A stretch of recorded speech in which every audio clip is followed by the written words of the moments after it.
Je ne sais pas quoi penser de la débandade des Mets de New York avec l'équipe qu'on s'était mis en place.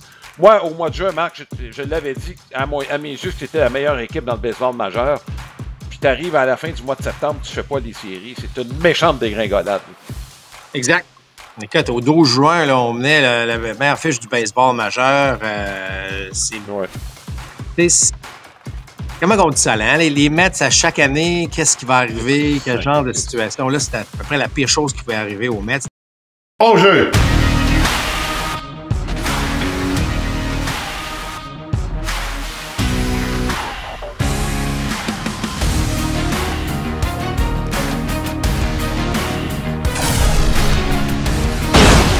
Deuxième prise! Compte complet! Le balado compte complet est présenté par Down Match à Boucherville et au Saguenay, votre centre d'entraînement et boutique de baseball avec cage de frappeur intérieur et lance-balles, fier partenaire de votre passion. Voici vos animateurs, Alain Usereau et Mark Griffin. Bienvenue à compte complet, Alain Usereau, en compagnie de Mark Griffin. La saison régulière est terminée. Évidemment, dans notre premier bloc, on va s'attarder sur les luttes de fin de saison. Ce qui est arrivé, quelques nouvelles aussi qui ont marqué les derniers jours. Et par la suite, on ira de l'analyse et, ben oui, le jeu des prédictions, celui où on a toujours l'air un peu fou. Donc, Ligue nationale et Ligue américaine. Tout de suite, d'entrée de jeu, les Blue Jays de Toronto, premiers dans l'Est de la Ligue américaine. Ça n'a pas été facile, Marc. Il a fallu gagner les 3 matchs en fin de semaine, mais ils y sont parvenus. Regarde. On pourra garder notre analyse pour ce qui s'en vient à la suite des séries des équipes repêchées. Mais on l'avait dit déjà la semaine passée, Marc, que peu importe ce qui arrivait, on a dépassé les attentes chez les Blue Jays. Là, d'avoir ce congé-là, ça va faire du bien à l'équipe. Oui, absolument. Et on a travaillé fort pour l'avoir. Puis tu as raison. Je pense que les Yankees ont fait en sorte que les Blue Jays n'avaient pas le choix de trouver le moyen de. Tu regardes, c'est 2 excellentes fiches de ces deux équipes-là. Puis, les Blue Jays ont résisté. Alors, faut leur donner crédit. C'est pas facile parce que les Yankees ont connu une fin de saison extraordinaire, même si l'opposition était pas bon. T'en reste, faut que tu gagnes ces matchs-là. Et ils l'ont fait. Oui, Alain, parce que pour plusieurs raisons, ce fameux petit congé. Un, ça va permettre à Bo Bichette peut-être d'être un peu plus en santé, peut-être d'être prêt à, peut-être pas de jouer en défense, mais certes de peut-être être disponible comme frappeur. Deuxièmement, Alain, c'est sûr qu'au niveau des lanceurs partants, on peut retravailler qui va commencer, quoi, analyser tout ça. Ouais. Mais 3, qui est peut-être le plus gros point, c'est de réveiller Vladimir Guerrero, là. Et je veux dire, Kirk a été extraordinaire dans les 2 derniers matchs. Springer a été très, très constant. Il y a encore des gars qui ont fait un travail remarquable. Nathan Locus, on n'en parle jamais assez, mais ce gars-là a été encore une fois très, très bon. Mais la pierre angulaire reste Vladimir Guerrero Jr. Puis même si Vlad, statistiquement, a connu une bonne saison, Alain, en termes de puissance, en termes de rendement là, en fin de saison, ça a été beaucoup plus difficile. Alors, il faut que ce gars-là, je pense que s'il y a un congé qui pourrait être bénéfique, c'est bien celui que Vlad va avoir au cours des prochains jours. Là. Dans mon œil d'amateur, Marc, on pourrait élaborer là, quand on va voir la prochaine série. Ce sera contre Boston ou New York. On sait déjà que ce sera contre un des rivaux de l'Est. De mon œil d'amateur, il y avait de la mêlée. C'est pas compliqué, là. Je sais pas sur le plan technique, Max, tu as vu quelque chose, là, mais j'ai pas trouvé ça joli de le voir aller. Mêlé, s'est lancé sur des mauvais lancers avec des élans qui étaient pas francs. C'est quoi ton analyse de la chose? Ça se passe? Mélanger comme un jeu de cartes, Alain, c'est assez évident parce que, c'est sûr que mécaniquement, c'était pas chic, mais c'est créé par le fait qu'il y a zéro confiance. Ça paraît, Alain. Tu l'as dit, là, d'un amateur, les élans n'étaient pas convaincants. Même sur des tirs cadrés en plein centre, souvent, tu retrouvais tout le poids sur la jambe avant. Alors ça, c'est signe qu'on veut tricher. Écoute, il y a un paquet de choses dans ça, mais moi, ce qui me frappe le plus dans Vlad, puis il parle pas juste des dernières semaines ou derniers matchs, et je sais, Alain, que, techniquement, il y a des choses à discuter dans ça, mais il y a beaucoup de balles frappées au sol. Et ça, tu sais, alors, je m'excuse d'employer quelques expressions là, anglophones, mais il y a beaucoup de top spin au lieu d'avoir du back spin sur ses balles. Il a frappé la balle d'aplomb, mais mécaniquement, il y a des choses. Puis tu regardes l'élan de Vlad il y a 2-3 ans, puis tu regardes l'élan de Vlad maintenant, il a l'air beaucoup plus coincé actuellement. Beaucoup moins de bas de corps, les hanches travaillent moins bien. Ça se corrige, ça. C'est sûr que ça se corrige. Puis c'est pas parce que Vlad travaille pas fort pour le corriger, là, au contraire. Mais là, peut-être loin des réflecteurs pendant une couple de jours à travailler ça, je pense que ça pourrait être bien bénéfique pour Vlad Guerrero. Écoute, on va voir. De toute façon, on aura l'occasion d'élaborer là-dessus lors de la prochaine série. Les Blue Jays en feront partie inévitablement. Détroit-Cleveland, Marc, Houston sorti. Brièvement, Houston marque une déception. On était en position de faire les séries, ni premier dans la section, ni comme équipe repêchée. Il y a eu beaucoup de blessures, on va le dire. Là, il y a eu beaucoup de blessures. Marc, et on va le répéter, on l'a dit plusieurs fois, je pense, depuis un mois, là, l'incident Frambert-Valdez, selon toi, a laissé des traces. Là, et ça, compte tenu que ça s'est décidé en 1 ou 2 victoires, c'est peut-être un incident là, qui malheureusement a pesé lourd là, sur la saison des Astros. J'espérais avoir tort, Alain. J'espérais avoir tort dans ce dossier-là. Mais ça a créé quelque chose d'épouvantable selon moi. Là. C'est sûr que la blessure d'Alvarez en fin de saison, puis Peña qui était amoché, bon, ça n'a pas aidé. Mais Alain, tu peux pas agir comme ça, surtout pas comme l'as lanceur de l'équipe. Il y a quelque chose qui s'est brisé à ce moment-là. Et ça a nuit. Puis, j'en parle souvent, là, mais moi, la synergie d'équipe, là, c'est quelque chose que les gens ne voient pas tant que ça, qu'on calcule pas ça, mais c'est tellement important. Et moi, du côté des Astros, là, ça s'est décroulé à ce moment-là. Et c'est pas une coïncidence. C'est malheureux. Faut apprendre de ça autant dans le cas de Valdez que le reste de l'organisation, mais d'autres ont été meilleurs, tout simplement. C'est parce que sur papier, c'est une équipe qui aurait dû faire les séries, selon moi. Oui, il y a les blessures aussi, là, des joueurs importants, là, je pense. Puis le départ de Bregman, le départ de Tucker, puis Alvarez qui n'est pas là pour une bonne partie de la saison. Marc, tu peux pas compenser des 3 coups de bâton de ta sorte là, avec des recrues. Tu sais, Cam Smith n'a pas beaucoup joué, là, a été dépensé par Zach Cole dans les dernières semaines. Puis on se fie. Moi, je pense que Luis Garcia, là, c'était la blessure clé dans le dernier droit. Là, les lanceurs partants, il y a eu beaucoup de blessés. Je pense que ça fait très, très mal aux Astros de Houston. Marc, Détroit a survécu. Je pense qu'il n'y a pas d'autres mots. Puis, ce qui m'a étonné, je ne sais pas ce que tu en penses. Lors du dernier match, on était sûr de faire des séries. Le premier rang n'était pas certain. On savait que c'était Cleveland-Détroit. C'est juste de savoir où le match était pour se jouer. Les deux ont perdu, mais dans le cas de Détroit, Marc, on n'a pas fait jouer Green et Torkelson dans le dernier match. Est-ce qu'on se disait, peu importe où ça va se passer, on a Skubal pour commencer le premier, puis on espère gagner un des deux? Oui, c'est sûr qu'on était rendu à penser stratégie à ce niveau-là. Ça c'était assez évident. Moi, m'a dire, Alain, quand j'ai vu les Tigers célébrer qu'ils ont fait les séries officiellement, là. Ouais. Tu sais, c'est quand même une des pires situations qu'on a vues dans le baseball. Tu sais, on avait 15 matchs d'avance à un moment donné, là, tu sais, puis je sais pas. Je sais que les saisons sont longues, mais j'aime pas ce que je vois des Tigers actuellement. Puis pas parce qu'à un moment donné, il y a une coupure qui se fait entre la saison régulière, mais t'as Skubal, puis évidemment, c'est une arme incroyable qu'on a, surtout dans une courte série 2-3. Mais je sais pas. C'est pas certain, moi, qu'on a géré ça comme il faut. Pourtant, AJ Hinch, c'est un gars que j'apprécie énormément, mais on a peut-être, je sais pas, pas sûr que c'était la meilleure décision au monde là, à ce niveau-là. Puis tu sais, juste pour l'organisation, tu veux jouer à domicile? Oui. En tout cas, que tu fasses pas, que tu mettes pas Skubal, c'est une chose, mais que tu fasses reposer les autres dans le dernier droit comme ça.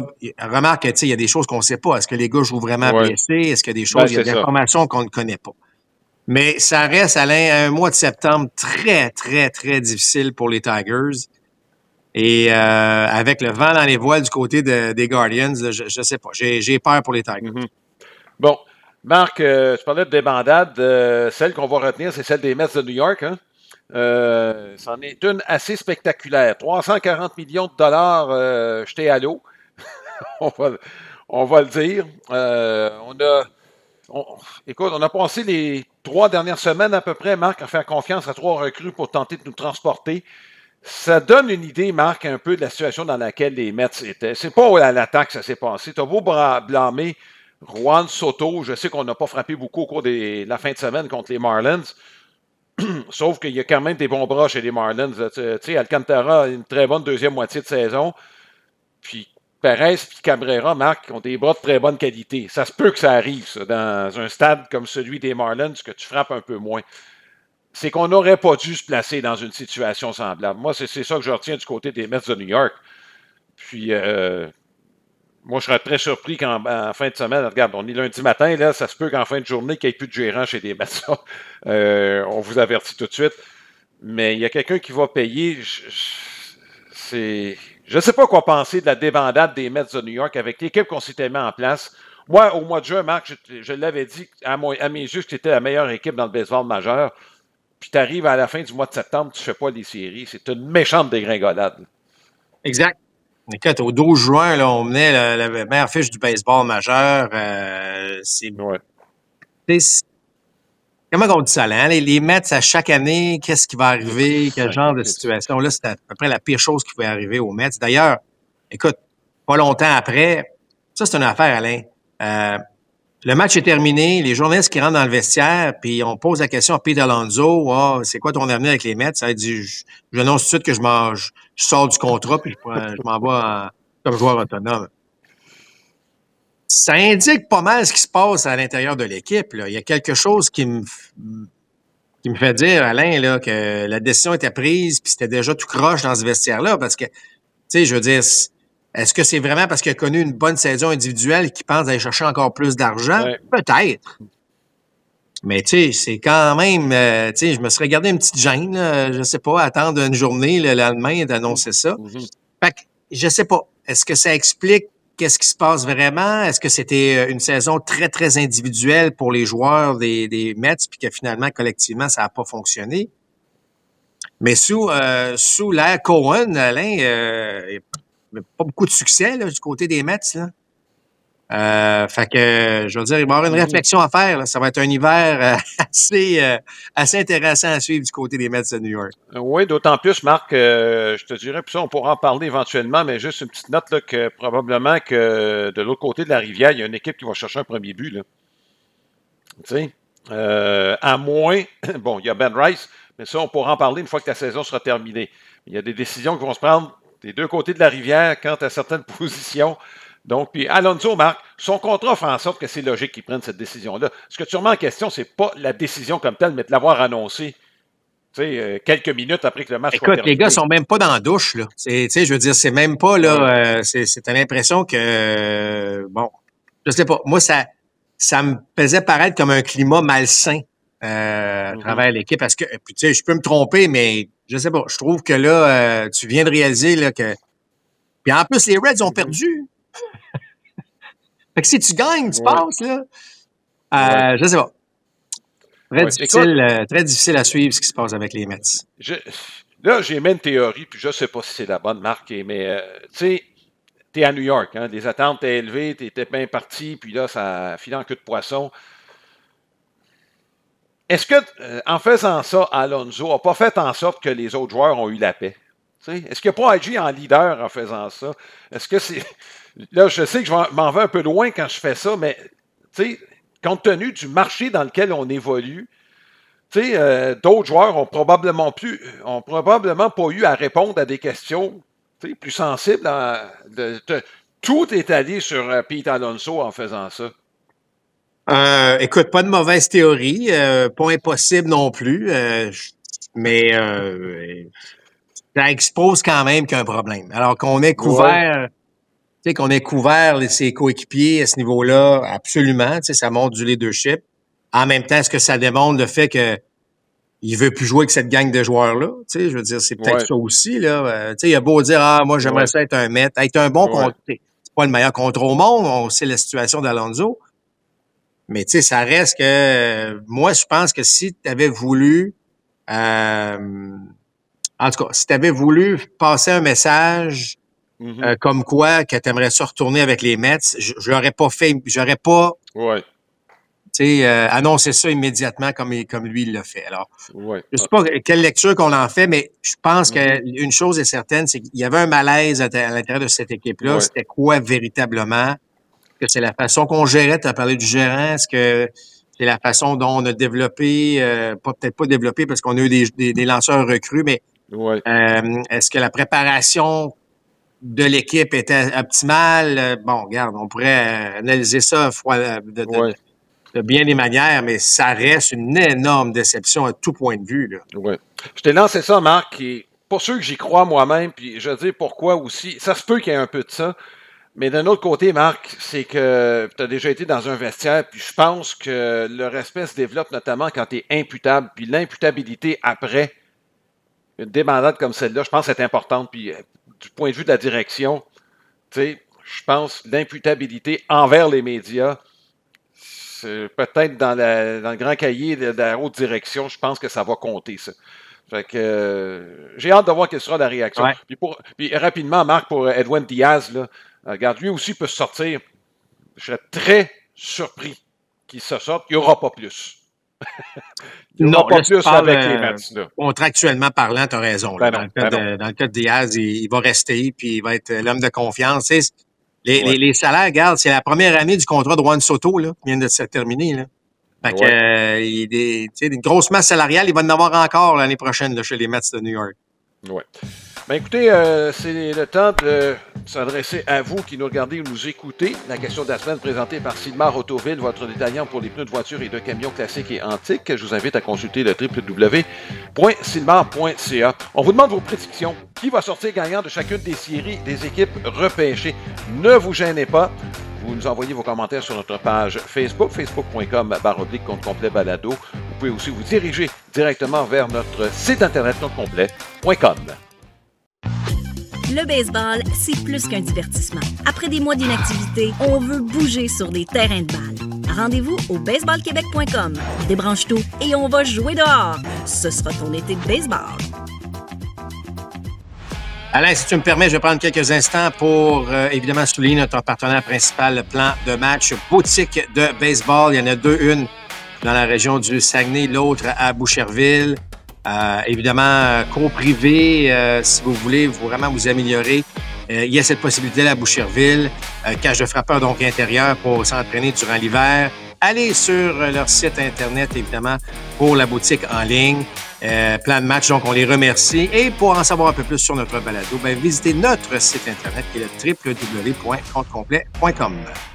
C'est le temps donc d'y aller, Marc, de nos analyses. On va commencer par la Ligue nationale. RDS vous présente les séries impliquant les équipes de la Ligue nationale. Les deux équipes qui ont des laissés-passer au premier tour, les Phillies de Philadelphie et les Brewers de Milwaukee. On lève notre chapeau. Là aussi, Marc, il y a quelques défis. Champion frappeur avec les Phillies, Trey Turner. On va parler de tout ça une fois que ces deux équipes-là seront en lice. On va commencer, Marc, avec la série qui est la plus prévisible depuis à peu près 2 semaines, les Cubs de Chicago contre les Padres de San Diego. C'est du côté des Cubs, Marc, on a perdu Cade Horton. Ça, c'est un gros morceau. Il était leur meilleur lanceur partant en deuxième moitié de saison. Je ne sais pas si on va être capable de s'en relever. Écoute, je mets mes cartes sur la table dans cette série-là. Je pense que ça va leur coûter très, très cher. Kyle Tucker vient de revenir au jeu. Du côté des Padres, Marc, il y a un absent de taille. C'est Laureano. Il ne sera pas de cette série. Il était même placé sur la liste des joueurs blessés. Donc, écoute, tu regardes ces deux équipes-là, puis je me dis, avec l'absence de Horton, Imanaga n'a pas été aussi dominant au cours des dernières semaines qu'il l'a été au cours de sa première année et demie dans le baseball. Taillon n'a pas si mal lancé, mais enfin, du côté des Padres, on remarque qu'on n'est pas plus constant chez les lanceurs partants, mais en relève, par contre, Marc, c'est là, je pense, où la différence va se faire. C'est pour ça que je choisis les Padres. Comment tu évalues les deux forces, Marc? Écoute, Alain, premièrement, il faut juste rappeler aux gens que les 2 de 3 se jouent à un endroit. Et ça se jouait à Chicago. Parce que les Cubs, évidemment, ont eu la meilleure fiche et tout ça. Donc, les 3 matchs vont être présentés à Chicago. Padres n'ont pas été une très, très bonne équipe à l'étranger, soit dit en passant, mais bon, je sais que ça peut s'effacer là, dans une courte série. Moi, Alain, ce qui m'inquiète un peu plus du côté des Padres, c'est leur manque de puissance. On n'a pas frappé beaucoup de circuits cette année. Écoute, là, juste pour vous donner des chiffres rapidement, là, ils ont terminé au 13e rang de la Ligue nationale avec seulement 152 coups de circuit. Juste pour vous donner une idée, les Cubs en ont frappé 223. Fait qu'il y a déjà un... Mais là, après ça, tu grattes un peu avec le MPP. Là, la moyenne de puissance est la même du côté des Padres que des Nationals de Washington. On est dans les bas-fonds, évidemment, de la Ligue nationale. Alors que à 390, alors que les Cubs sont à 430. Ça, je trouve que c'est un aspect là, qui est évidemment vraiment à l'avantage des Cubs de Chicago. Et l'arrivée de Kyle Tucker, je sais qu'il était absent une bonne partie du mois de septembre, mais c'est le genre de joueur, Alain, qui rend tout le monde meilleur. Et si, dans le rôle offensif, le fait que Tucker revienne, est-ce que ça pourrait pas aider un Pete Crow-Armstrong à s'en mettre moins sur les épaules parce que lui, il a arraché drôlement dans les 2 derniers mois de la saison? Ça pourrait certes aider. Je regarde la ligne du centre.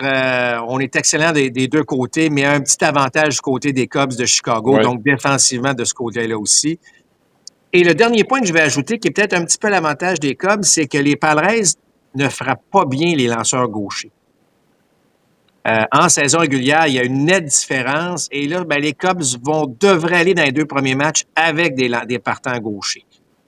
Fait que moi, pour toutes ces raisons, je vais choisir les Cubs. Même si j'aime beaucoup les Padres, soit dit en passant, c'est vraiment pas une question Mais je pense que le fait qu'on joue à domicile, le fait que les Cubs ont une très, très, très bonne défense, le retour de Tucker et évidemment le fait qu'on affronte des gauchers, vont nuire aux Padres. Maintenant, tu as raison de mentionner que si les Padres mènent après 6, là, c'est terminé pour les Cubs. Écoute, une relève exceptionnelle là, du côté des Padres de San Diego. Alors, le défi, c'est ça. C'est est-ce qu'on peut prendre les devants au cours des 6 premières manches, puis après ça, donner la balle au releveur. Là, ça, c'est l'avantage que les Padres peuvent avoir. Mais, tu as raison. Je trouve que les partants, si tu m'avais dit Michael King est en parfaite possession de ses moyens, Dylan Cease, écoute, une fin de saison extraordinaire. Puis avec la saison de Pivetta, je vais dire, probablement que j'aurais penché du côté des Padres. Mais, ça a été, Michael King est revenu au jeu il n'y a pas si longtemps, un peu d'inconstance, c'est normal. Dylan Cease, Alain peut te lancer un match sur un point de coup sûr, comme accorder 5 points en première. Fait que c'est pour ça que j'ai penché du côté des Cubs. Oui, écoute, chez les Padres, je ne suis pas sûr que Dylan Cease va lancer. On a vu ses statistiques à l'étranger, Marc. On va y aller avec probablement Pivetta, King et Darvish. Moi, j'ai l'impression que c'est les 3 partants qu'on va avoir au cours de cette série-là. Donc, Cease va peut-être être le partant du premier match de la série qui va suivre. Et encore là, c'est pas certain. Est-ce qu'on va le garder strictement pour les matchs à San Diego? Si on pense à travers cette série-là, il y en aura au moins un. Donc, c'est pour ça il y a des options. Puis chez les Cubs, moi, c'est ça. C'est les lanceurs qui font en sorte que je vais y aller avec les Padres.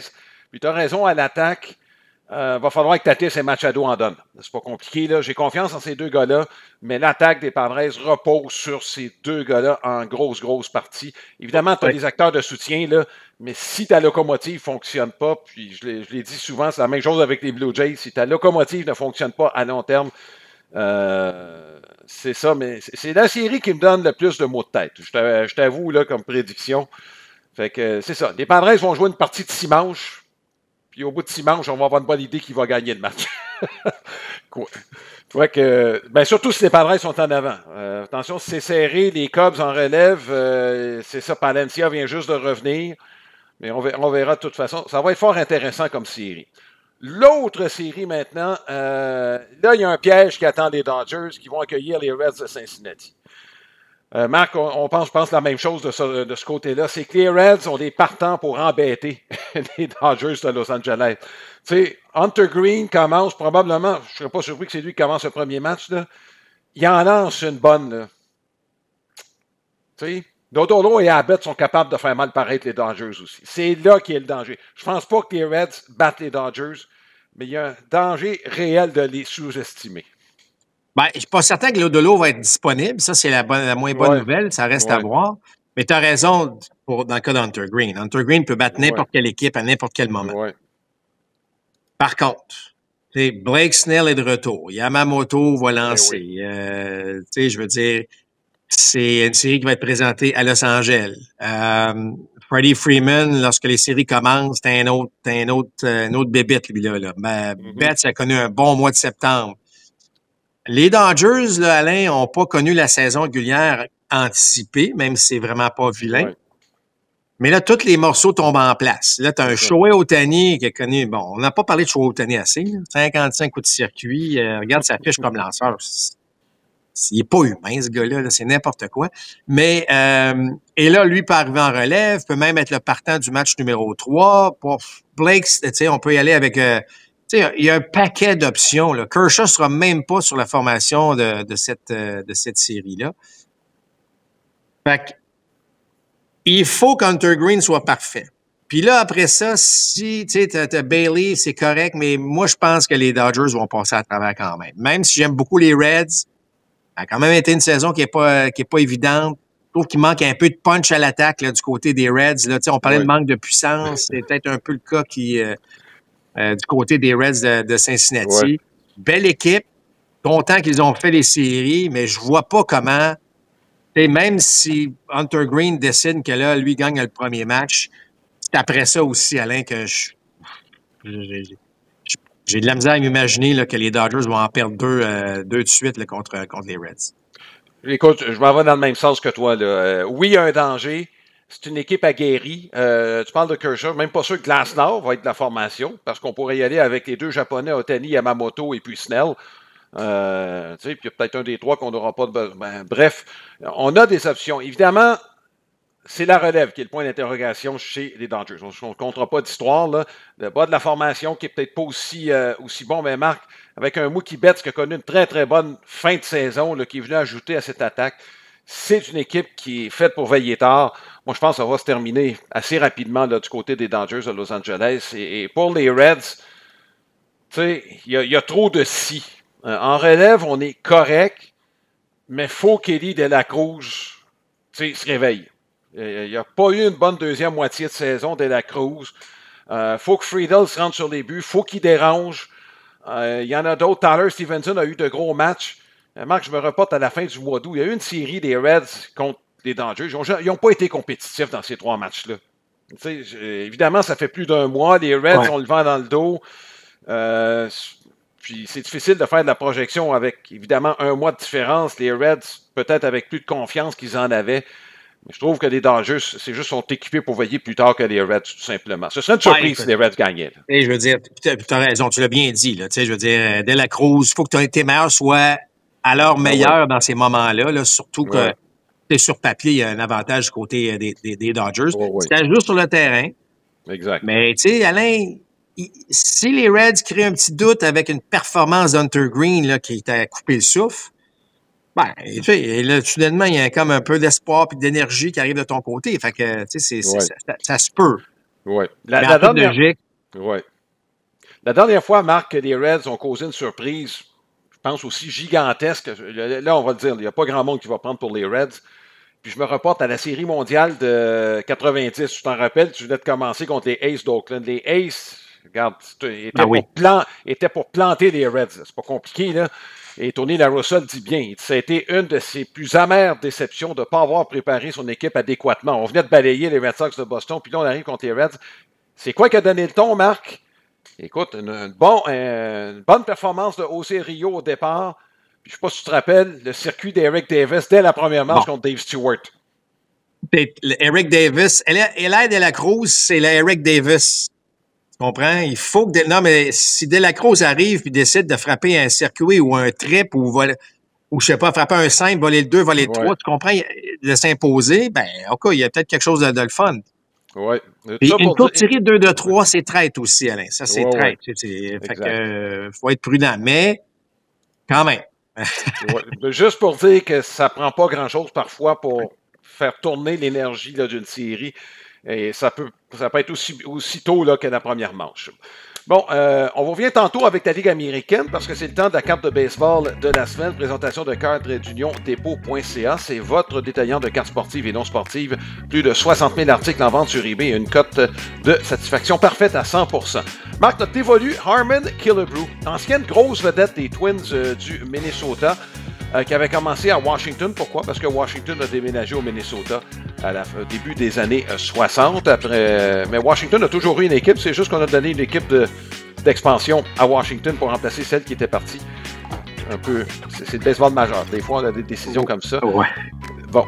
Harmon Killebrew, Marc, je ne sais pas si tu as déjà vu des images de lui. Il n'était pas très grand, mais il avait des épaules larges qui ne passaient pas dans la porte. Une ossature, il avait l'air d'un gars de bois. Et quand il y avait un bâton, tu as l'impression que c'était un 2x4 qu'il avait dans les mains. C'était probablement le joueur Moneyball avant Moneyball. La moyenne en carrière de Harmon Killebrew, 2,56. Il n'a jamais passé proche de jouer pour 300. Mais c'est d'innombrables saisons de 40 coups de circuit. Il a mené la Ligue américaine 6 fois pour le nombre de coups de circuit, régulièrement 100 buts sur balle pour année. Il était craint. C'est un gars du Midwest américain, puis regarde, c'est un gars d'une modestie exemplaire. Peut-être une des vedettes des années 60 les plus méconnues, justement parce qu'il joue au Minnesota probablement. Ça, c'est une des raisons. Mais tu sais, puis aussi, il n'y avait pas de position. Hein. On cherchait où le placer. Premier but, troisième but. Le frappeur désigné peut-être arrivé 10 ans trop tard dans son cas. Mais il était tellement bon, Marc, qu'on lui en a trouvé une position. Tu comprends? Donc, c'est le genre de joueur qu'aujourd'hui on voit. T'sais, Kyle Schwarber, par exemple, ce serait peut-être le meilleur parallèle qu'on pourrait faire. Si on parle de joueurs contemporains, mettons-le de l'autre côté du marbre. Là. Mais c'est juste que Harmon Killebrew, physiquement, Marc, c'est un gars, ça paraissait. Il était fait fort. Comme je dis, il était fait comme un gars de bois. Le terme en anglais, c'est lumberjack. C'était vraiment ça. Ben, écoute, Alain, on parle de 5 et 11, 210 livres. Ça, c'est ce que sa carte de baseball mentionne. Donc, c'est ça. Ça te donne une bonne idée. Tu sais qu'il est né en Ontario, hein? Mais c'était la ville de l'Ontario, dans l'Oregon. C'est celle-là qu'il est né. Et ce que tu remarques sur une carte de baseball, c'est que on n'indique pas le nombre de buts sur balle, Alain. Oh non, ça a pris du temps. Ça a pris beaucoup de temps avant de mettre but sur balle. Alors, tu regardes sa moyenne, tu vois, effectivement, c'est un gars de puissance. De toute évidence, c'est assez impressionnant. Là. Mais on voit pas, tu sais, je veux dire, on sait pas. Est-ce que c'est un gars patient, pas patient? Alors, on se fiait beaucoup, évidemment, avec la moyenne au bâton à l'époque. C'est assez flagrant lorsqu'on voit sa carte de baseball là-dessus. Ben oui, tu regardes le nombre de présences au bâton, tu sais, puis si ça dépense pas 600, un gars qui joue à tous les jours, tu te dis, il en a probablement reçu. Quant à la carte comme telle, c'est la série Topps de 1969, 3,75. La carte la plus populaire de cette série, Marc, Reggie Jackson. Reggie Jackson, c'est sa première saison où il a atteint le statut de super vedette. Et 69, Marc, c'est aussi la première année où on retrouve des joueurs des Expos de Montréal. Il y avait 664 au total. Évidemment, les autres équipes d'expansion étaient incluses dans ces cartes-là. Il y en a plus de 600 au total. Quant à Harmon Killebrew, il a été admis au temple de la renommée du baseball. Par contre, pas à la première année. Et Marc, pourquoi?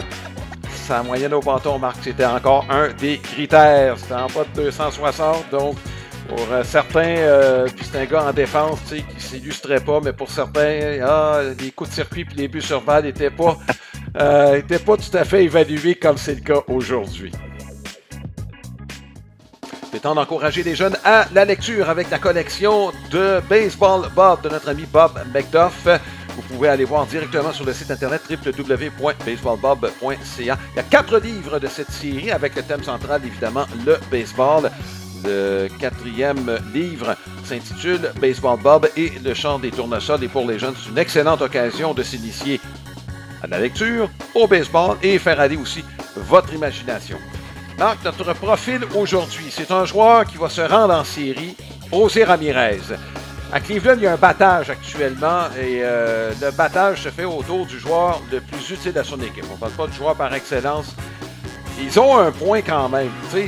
À Cleveland, on a bien beau parler de Judge, on peut parler d'Otani, on peut parler de Raleigh, mais Cleveland serait où sans José Ramirez? Ça, on va en débattre tantôt de toute façon parce qu'il joue contre les Tigers en série. Mais José Ramirez, Marc, a été embauché avec un gros body de 50 000 $. Tu devines pourquoi qu'il n'y a pas d'équipe qui est intéressée à lui. Hein? Ben, Sa grandeur. Sa grandeur. C'est le gars qui fait pas 5 et 10. Donc, il y en a beaucoup qui sont passés à côté. Puis même Cleveland n'était pas intéressé. C'est un recruteur, Ramon Peña, qui est allé voir ses employeurs. Il dit, les gars, il est capable de jouer à balle. Je l'ai vu jouer sur un champ de tatap. Il était capable de capter les balles. Il courait. Puis c'est comme ça qu'on l'a embauché. Puis rappelle-toi, Marc, quand on avait fait la Série mondiale de 2016, il venait juste de commencer à prendre le dessus au poste de troisième but. Il n'était même pas certain de faire l'équipe quand ça a commencé. C'est Juan Uribe qui était le troisième but régulier, puis Uribe était rendu en fin de carrière. Puis rendu au mois d'août, Terry Francona, regarde, là, on a quelqu'un qui produit, c'est lui qui va être mon joueur de troisième but. Puis là, tu comprends que là, on a appris à le connaître depuis. Il s'est vraiment développé. Marc frappe des deux côtés. On pensait, lui, à l'origine, quand on l'a mis sur contrat, c'est un gars à tout faire. Ça va être un super joueur d'utilité qui va jouer au deuxième but ou comme voltigeur. Il n'a pas la puissance pour jouer au troisième but. C'est vraiment des rapports de dépisteur de début de carrière. Puis franchement, quand tu regardes dans le baseball mineur, Marc, il n'a même pas frappé 20 circuits dans l'ensemble de sa carrière. Il a vraiment appris son métier dans le baseball mineur. Et aussi, Marc, il a joué 4 ans avant d'être régulier dans la Ligue d'hiver de la République dominicaine. Et Marc, pour y avoir été l'année passée, c'est une excellente école, surtout pour un jeune, parce qu'il y a énormément de vétérans qui connaissent le tabac qui jouent dans la Ligue d'hiver. Je pense que c'est pas à négliger, ça. Non, c'est pas à négliger, Alain, puis ça prouve encore tout ça que être dépisteur, dénicher du talent, c'est pas une science exacte. Et 5 et 8, 190 livres. Je me répète, 5 et 8. Mais tu l'as dit, Alain, frappeur ambidex, c'est un joueur de balle.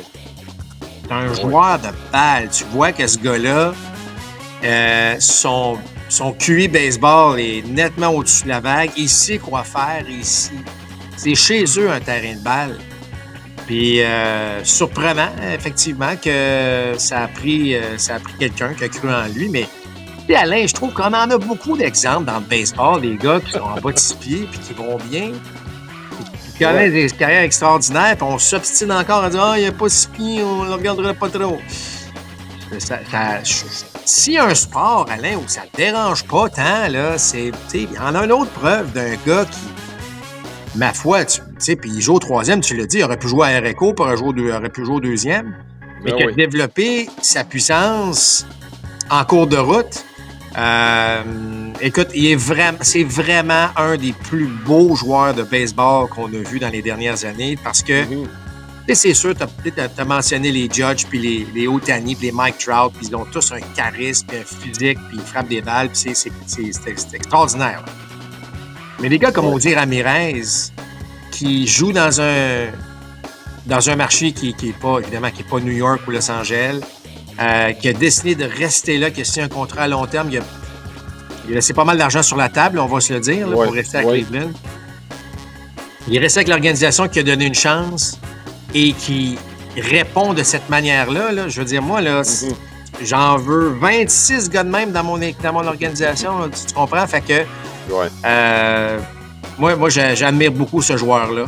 Puis Cleveland, tu l'as dit, Alain, serait où sans lui? Je ne serais même pas proche de faire les séries. C'est vraiment un bel exemple. Marc, écoute, on peut dire la même chose à José Altuve. Hein? José Altuve, avant que les Astros le mettent sur contrat, là, il a assisté à je ne sais pas combien d'essais à l'intérieur du Venezuela. Il n'y a personne qui le regardait à 5-5. Là. Fred Manrique, c'est lui qui est responsable de son embauche avec les Astros de Houston. Parce qu'encore là, un peu comme Cleveland, dans le cas de Ramirez, c'est un recruteur qui a fallu qui pousse pour finalement embaucher-le. Vous avez quoi à perdre? C'est un peu l'argument qu'on avait chez ces recruteurs-là. Marc, New York-Boston.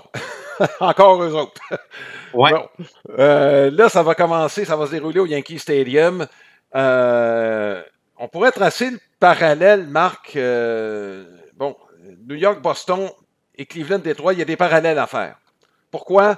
Parce que dans le cas de Détroit et de Boston, on commence ailleurs et on a probablement des meilleurs lanceurs du baseball majeur pour le premier match.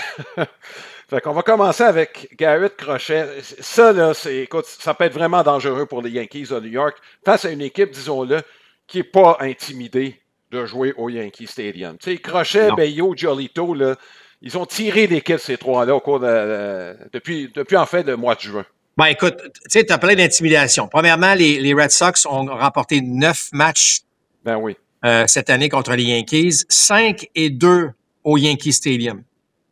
Fait que, en partant, tu as raison de mentionner ça. Deuxièmement, Garrett Crochet, bon, tu l'as mentionné, là. Écoute, c'est vraiment lui peut faire la différence. On a parlé d'Hunter Green tantôt, ça peut être la même chose avec Tarik Skubal, tu l'as dit. Crochet peut faire la grande différence. Par contre, si toi, tu penses que... Moi, c'est la série là où je sais pas qui va gagner cette série.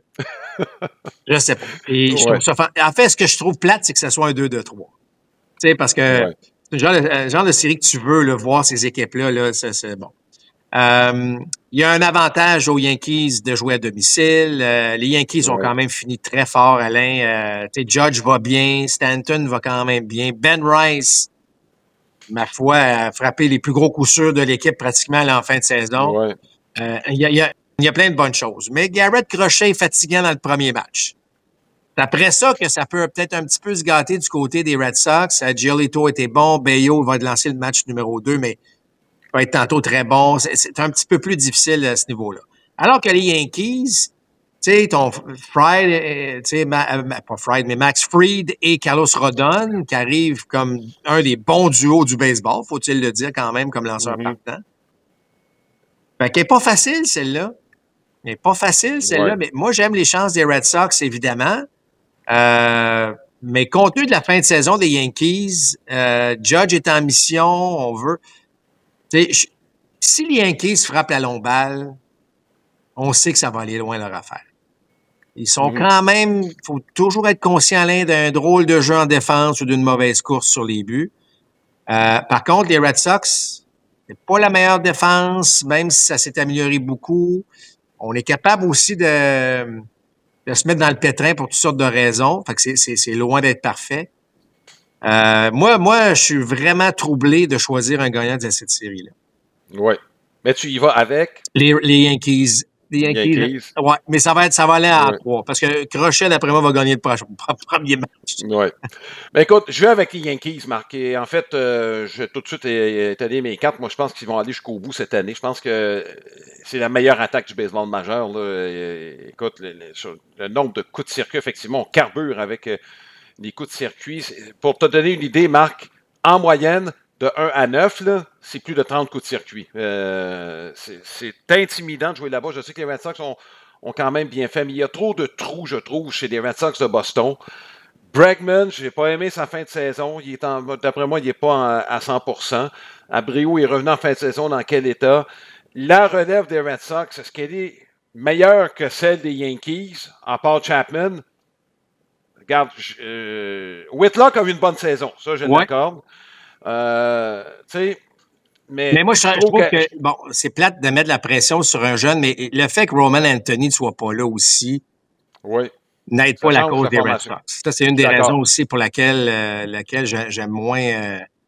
Je vois moins les Red Sox. Mais comme je te dis, moi, je suis déchiré. Moi, j'avais choisi en début de saison, là, si on se rapporte au mois de mars, Alain, que les Red Sox remportent le titre de la division.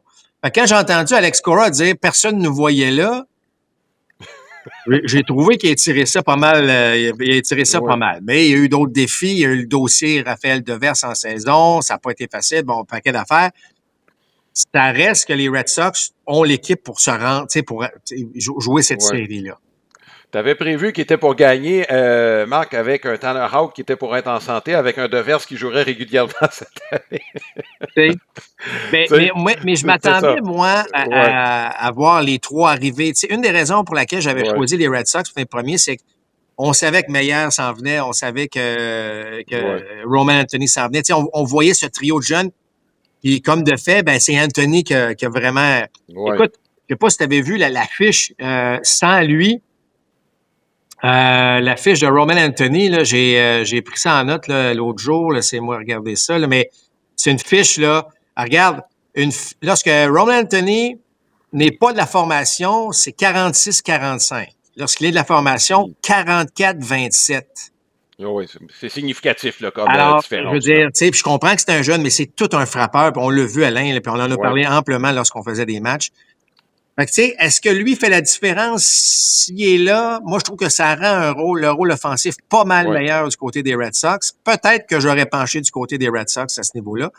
Puis même là, je suis pas sûr de mon choix des Yankees. Alors, le simple fait que c'est un 2-3, je trouve ça déchirant dans cette série-là. Ça va être évidemment une série à suivre, mais tu sais, on peut pas passer outre la puissance des Yankees. Ça, c'est évident. Ouais. C'est pour ça que c'est mon choix. Cleveland-Détroit maintenant. On a parlé de Détroit tantôt qui a presque concédé l'avantage du terrain à Cleveland, même si Cleveland a tout fait pour le donner aux Tigers. Mais regarde, je le rappelle, là, Torkelson Green n'était pas de la formation partante dimanche. Moi, je pense qu'il y a des bobos qui sont cachés. Là. Tu peux, avec la possibilité de jouer à domicile, là, tu décides, enfin.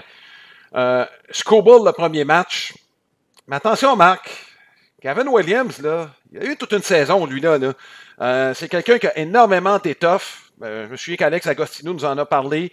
Lui, c'était vraiment d'être capable mentalement, tu sais, d'être plus constant. C'était ça qui est son défi. Puis cette année, il semble l'avoir fait. C'est pour ça, moi, c'est la série qui me rend le plus dubitatif quant à son issue. C'est sûr que Cleveland a eu toute une fin de saison. Ils ont le vent dans le dos. L'énergie va être de leur côté. Ce qui me fait peur, moi, c'est Skubal et Mize. Ces deux gars-là sont capables de te faire ça en 2 matchs, puis salut, bonsoir. Oui.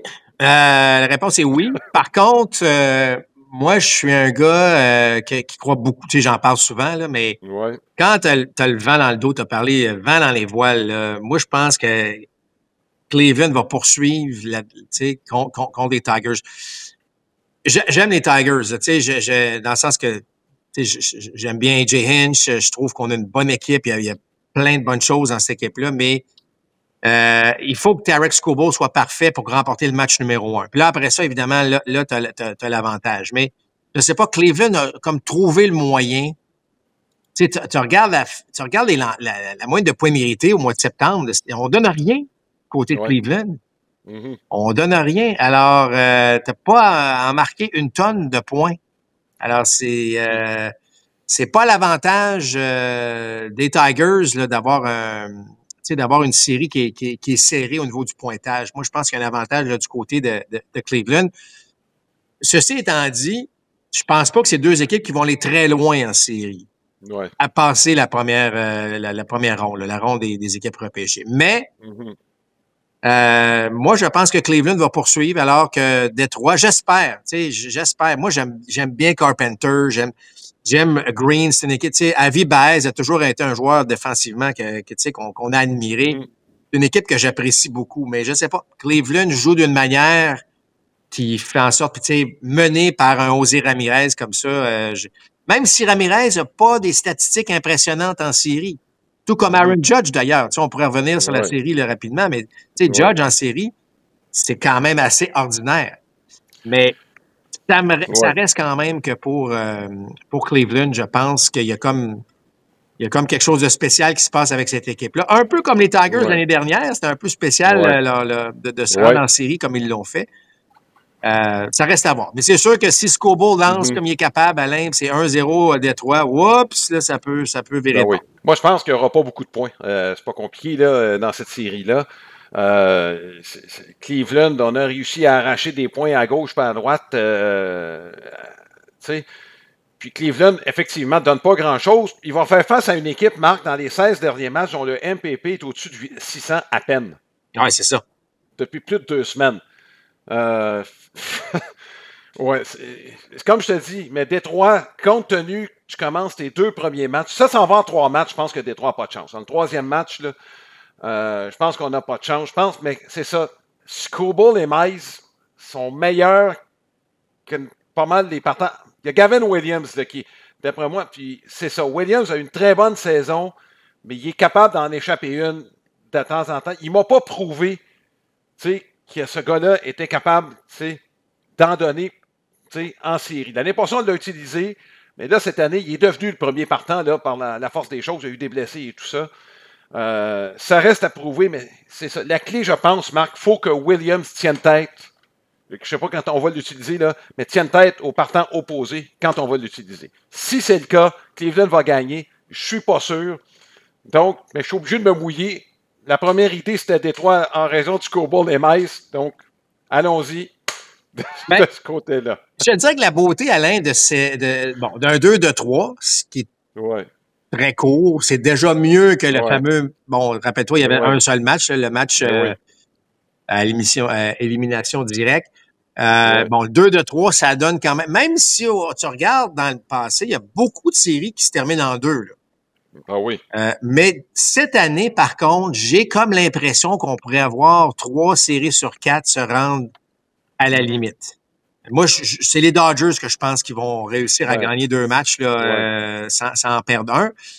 Mais encore une fois, on peut se tromper facilement, alors que dans l'américaine, moi, je trouve que c'est 2 séries, Alain, où c'est très difficile de vraiment pointer là, assurément un gagnant là, dans une courte série. Évidemment, honnêtement, si c'est un 3-5 ou même un 4-7, ça se peut que le résultat soit différent dans mes choix à ce niveau-là.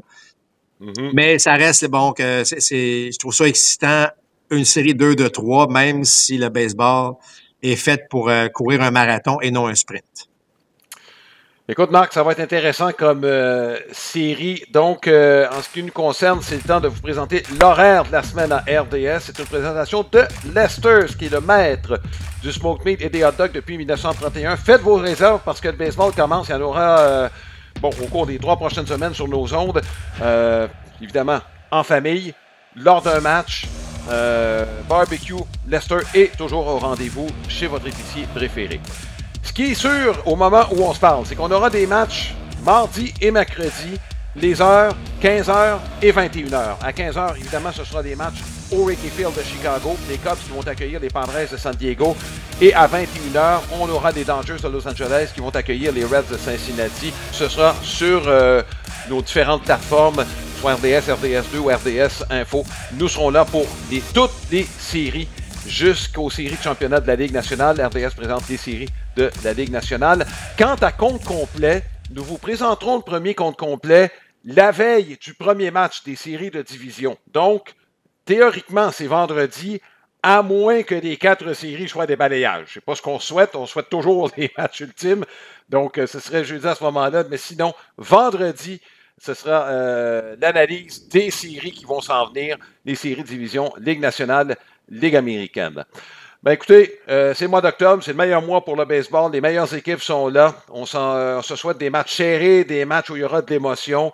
Puis nous, on sera là, moi et Marc, pour les séries des équipes repêchées de la Ligue nationale au cours des 3 prochains jours. Bon baseball tout le monde. À très bientôt. Balado compte complet vous a été présenté par Plan de Match à Boucherville et au Saguenay, fiers partenaires de votre passion.